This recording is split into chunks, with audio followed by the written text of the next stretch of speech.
घर है या कोई कारखाना। अरे मालती, ओ मालती, जरा इत्मीनान से काम करो। इस सोसाइटी में और भी औरतें हैं जो रसोई बनाती हैं। कभी उनके घर से ऐसी धड़ाधड़ी सुनी है तुमने? उनके पति उन्हें सब लाके देते हैं। जरा हमारे पास वाली लता के घर पे जाके देखो, उसके पति ने उसे कितना अच्छा किचन बना के दिया है। मैं भी तुम्हें सब लाके दे सकता हूँ, मेरी कमाई उससे ज्यादा है, पर तुम्हारे हाथों में तो कांटे लगे हुए हैं। एक चीज तो संभलती नहीं है तुमसे।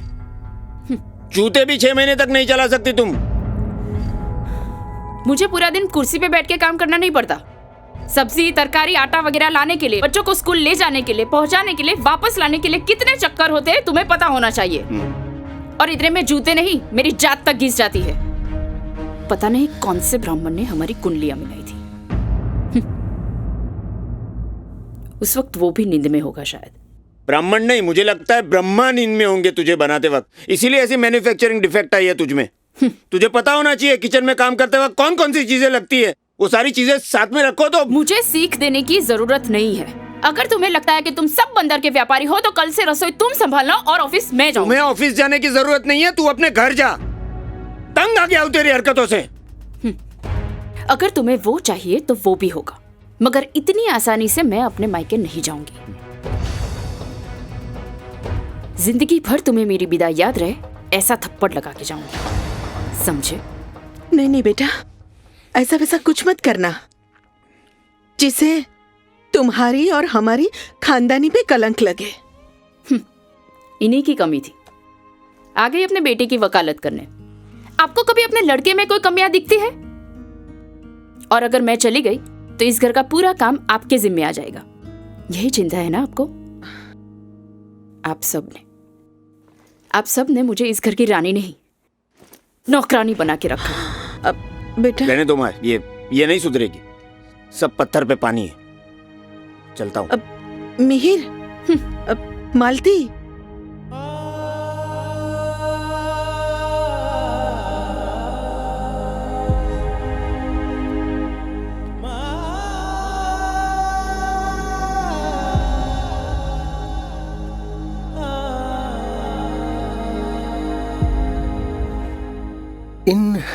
इन दोनों ने तो लव मैरिज किए थे ना?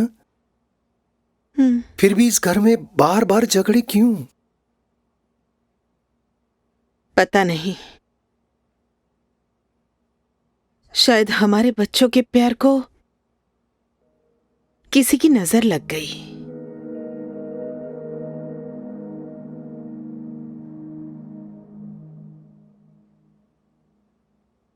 मालती जी। यहाँ बेटा, जीवन की हर समस्या का समाधान इसमें है। बस एक बार पढ़ लेना।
प्रिय मालती, मुझे माफ करना।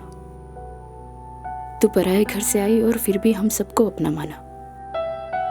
कब से हमारी सेवा कर रही है। मैं तो पूरे दिन ऑफिस में रहता हूँ और तू ही संतान और वृद्ध माता पिता का ख्याल रखती है। अकेली है, फिर भी मेहनत करती है।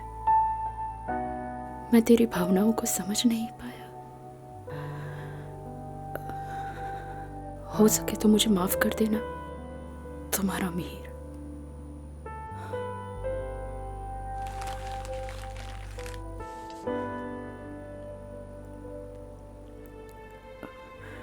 अरे ये क्या, मिहिर का माफी पत्र? मैंने भी कब उनकी भावनाओं को समझने की कोशिश की। जैसे ताली एक हाथ से नहीं बजती, वैसे तकरार भी एक हाथ से कैसे हो सकती है?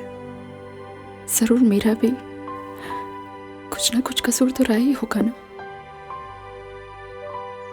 सविता, तूने कुछ खुशखबरी सुनी? किसके घर की? अरे हमारी ही तो। हाँ, हमारे घर की हाँ। खुशखबरी? हम्म, आकाश में फुलवारी कैसी? खुशखबरी और हमारे घर में? आप भी। नहीं नहीं, कल रात को मिहिर और मालती ने कसम खाई है। मैं कभी तुमसे ऊंची आवाज में बात नहीं करूंगा। और मैं भी आपकी हर बात मानूंगी। मगर ये जादू चलाया किसने? और अगर ये बात सच है तो हमें खुद जाकर उन्हें बधाई देनी होगी। हाँ, सही कहा। पौधे को पानी देना माली का कर्म है, तो संतानों के शुभ गुणों की प्रशंसा करना वाली का कर्म है ना? मिहिर। अरे पिताजी, आइए आइए। अभिनंदन अभिनंदन। अभिनंदन किस लिए पापा? अरे इस नरकागार को नंदनवन बनाने के लिए।